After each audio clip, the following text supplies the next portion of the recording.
Yes. Please, I'd love to hear it. I want to hear the real story. Okay, the real story is, I was with my girlfriend who became my wife and now became ex-wife. And you know, we have an amicable divorce, but I do have a painting of O.J. Simpson on my bedroom.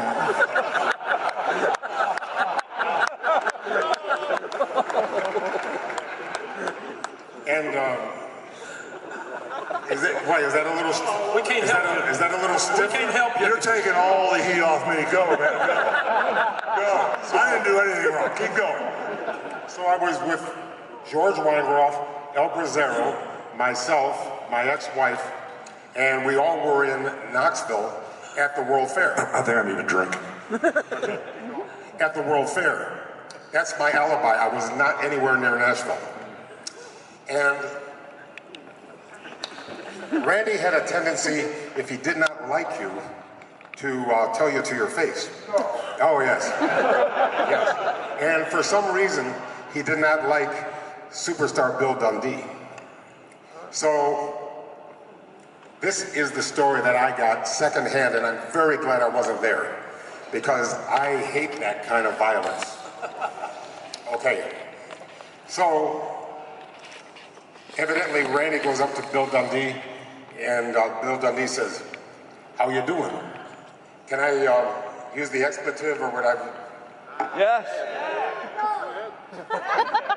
Would you rather I tone the language down? Okay. I'll change it to bleep, okay? Yes. He says, Randy says to Bill Dundee, "You don't give a blank how I'm doing." He said, so he said, "You're right, Randy, I don't give a blank how you're doing." Boom, right in the cheekbone, broke his cheekbone. And then Randy sucker punched him. And Bill Dundee goes to the trunk of his car and pulls out a gun. And according to, I think my father grabbed his wrist or something like that, and then there was then there was charges pressed, and then all this stuff happened in legality, and But Randy hit him first. Randy hit him first. I know what that's like. You do? No, I'm just teasing. But anyway, Randy was sometimes a little irritable, sometimes a little bit, Really? I would say, without speaking ill of the dead, he was excitable, and he sometimes had a tendency to make a mountain out of a molehill. And sometimes I was on the other end of that. Me too. But he had an extreme personality, and if he hated you extremely, and he didn't know about forgiveness.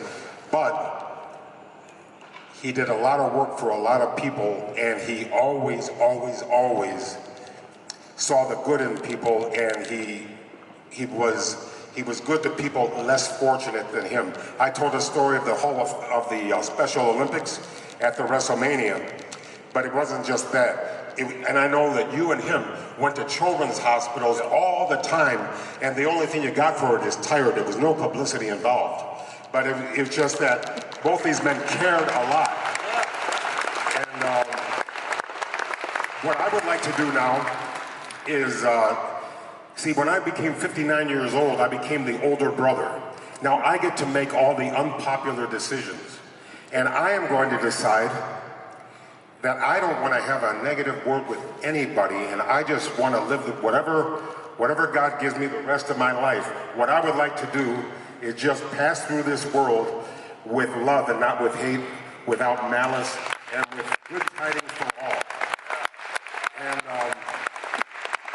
if you think for 1 minute, if anybody here thinks for 1 minute, that here we are in the ring again, that I can actually beat you, the only thing I can do is beat you to the bathroom to throw up afterwards. Okay? Because this is Babe Ruth of wrestling. You don't know who Babe Ruth is, but Yes. this is Ringo Starr, John Lennon, Paul McCartney, Elvis Presley, and me. I was just a jabroni that was lucky enough to be in the same ring with you at one moment in time. God bless us all. Thank you, brother. Thank you. Ladies and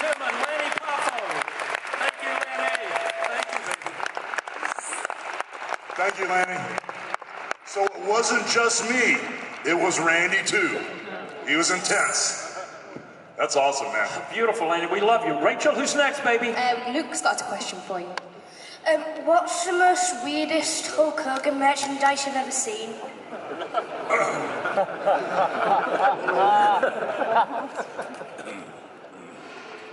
Well, they made a bunch of Hulk Hogan dolls. They made the ones that ripped the shirt off, the ones that kind of like did the Hulk up.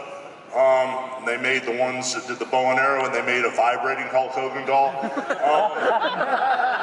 a bunch of weird stuff, but I think the weirdest Hulk Hogan piece of merchandise I've ever seen is a Hulk Hogan potty seat.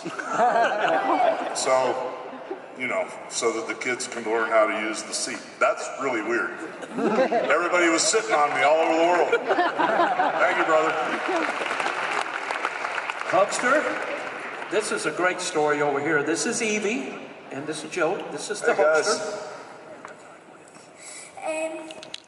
We were going to go to WrestleMania next year to see you fight, but when all that happened with WWE, we decided we'd rather go to your beach shop. So we would like to know, please, like, what's the chances of you being there? And also, when you like tweeted my mum, she cried.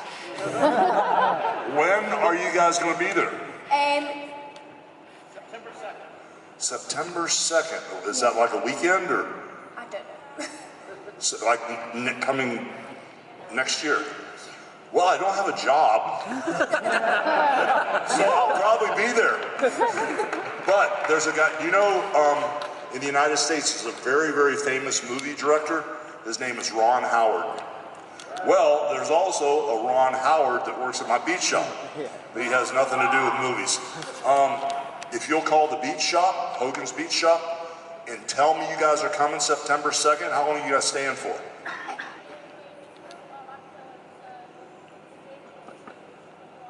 If you'll call Ronnie and remind him, you know, closer to that date, if I'm home, I will come see you guys. But like I said, I don't have a job, so I'll probably be there.